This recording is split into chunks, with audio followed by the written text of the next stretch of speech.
नमस्कार। स्वागत है आपका इंडिया गेट टीवी पर। मैं हूं अजय सेतिया। मित्रों, मोदी सरकार और केजरीवाल के बीच एक बार फिर जंग का मैदान सज गया है।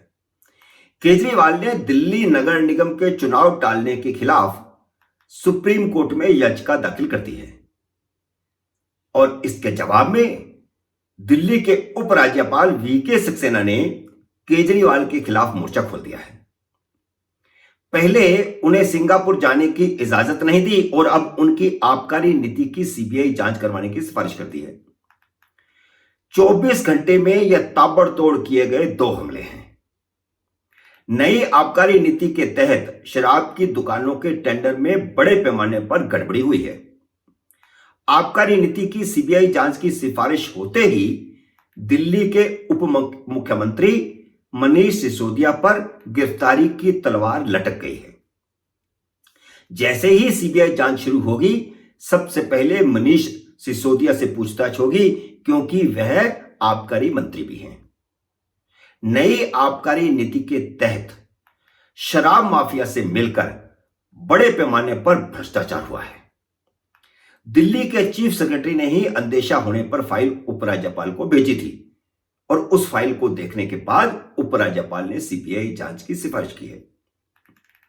जैसे ही यह खबर आई कि उपराज्यपाल ने केंद्र सरकार से सीबीआई जांच के आदेश दे दिए हैं, अरविंद केजरीवाल ने तुरंत प्रेस कॉन्फ्रेंस करके कहा कि केंद्र सरकार दिल्ली के स्वास्थ्य मंत्री सत्येंद्र जैन के बाद अब उप मुख्यमंत्री मनीष सिसोदिया को भी जेल भेजने की तैयारी कर रही है। केजरीवाल ने कहा कि हमें जेल जाने से डर नहीं लगता, यानी उनको अंदेशा है कि सिसोदिया ही नहीं, खुद वह भी जेल जा सकते हैं, क्योंकि उस फाइल पर कथित तौर पर केजरीवाल के भी दस्तखत हुए हैं। केजरीवाल ने कहा कि हमारे कई विधायकों को जेल भेजा जा चुका है, वो सब वापस भी आ गए हैं, लेकिन बीते 2 महीने से हमारे स्वास्थ्य मंत्री सत्येंद्र जैन को जेल में बंद रखा हुआ है। अब आपको एक बात तो याद होगी कि जब सत्येंद्र जैन को भ्रष्टाचार और मनी लॉन्ड्रिंग के केस में गिरफ्तार किया गया था, तो केजरीवाल ने क्या कहा था?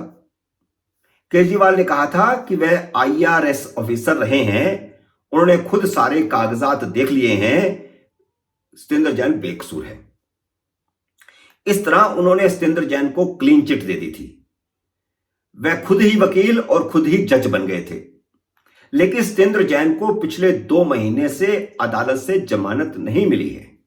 कई बार याचिका लगा देने के बावजूद, बीमारी का बहाना लगा लेने के बावजूद अदालत से सत्येंद्र जैन को जमानत नहीं मिली। इसी तरह अब उप मुख्यमंत्री मनीष सिसोदिया को क्लीन चिट देने में लगे हुए हैं। पहले दिल्ली में सिर्फ 250 ठेके हुआ करते थे, केजरीवाल ने उन्हें बढ़ाकर 1000 ठेके कर दिया।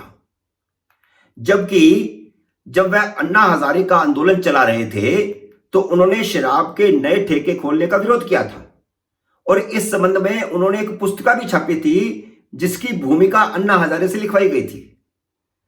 और उन्होंने यहां तक कहा था कि कहीं भी शराब का नया ठेका खोलने का प्रपोजल हो तो उस इलाके की महिलाओं से पूछकर ही नया ठेका खोलना चाहिए।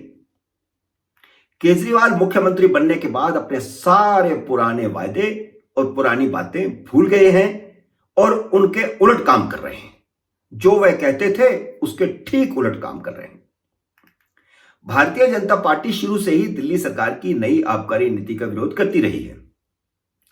अब जब केजरीवाल ने केंद्र सरकार पर मनीष सिसोदिया को गिरफ्तार करने की साजिश का आरोप लगाया है, तो भारतीय जनता पार्टी ने एक पावरफुल प्रेस कॉन्फ्रेंस करके केजरीवाल पर हमला किया है, जिसमें केंद्रीय मंत्री मीनाक्षी लेखी ने केजरीवाल से कुछ सवाल पूछे हैं और वह उन नुक्तों को अच्छी तरह जानती है जिन पर जांच होनी है और फिर अदालत में मुकदमा चलना है। तो उन्होंने कुछ टेढ़े सवाल किए। उन्होंने पहला सवाल तो यह किया कि 25 अक्टूबर 2021 को एक्साइज विभाग ने कुछ कंपनियों को नोटिस दिया था, उन कंपनियों पर क्या कार्रवाई की गई है, यह केजरीवाल बताएं। फिर 14 जुलाई 2022 को उन्हीं कंपनियों को 144 करोड़ 36 लाख रुपए की छूट कैसे दे दी, वह भी बिना कैबिनेट नोट के। तो इसमें बड़ा गोलमाल हुआ है, बड़ा घपला हुआ है, कुछ ले दे करके फैसला हुआ है। जब L1 का टेंडर किसी भी कंपनी को लगता है तो उसे टेंडर से पहले कुछ बयाना राशि देनी पड़ती है। यहां एक टिपिकल मामला सामने आया है। एक कंपनी ने 30 करोड़ रुपए बयाना राशि जमा करवाई थी।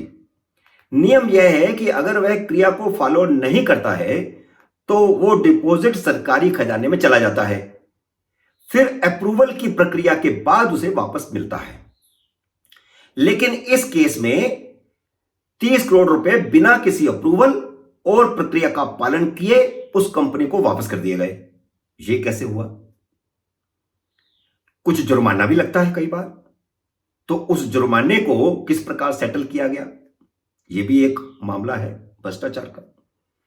अब आबकारी नीति में शराब माफिया से मिलकर कई 100 करोड़ के वारे न्यारे होने की खबरें आ रही हैं। अब दूसरे मुद्दे पर आते हैं। दिल्ली का मुख्यमंत्री होने के बावजूद केजरीवाल सिंगापुर में हो रही मेरू की कॉन्फ्रेंस में जाना चाहते थे। यह वही केजरीवाल हैं जिन्होंने पिछले साल एक ट्वीट में लिखा था कि सिंगापुर में बच्चों में कोरोना फैलने का वायरस बड़ी तेजी से फैल रहा है, इसलिए सिंगापुर आने जाने वाली सभी फ्लाइटें बंद कर दी जानी चाहिए।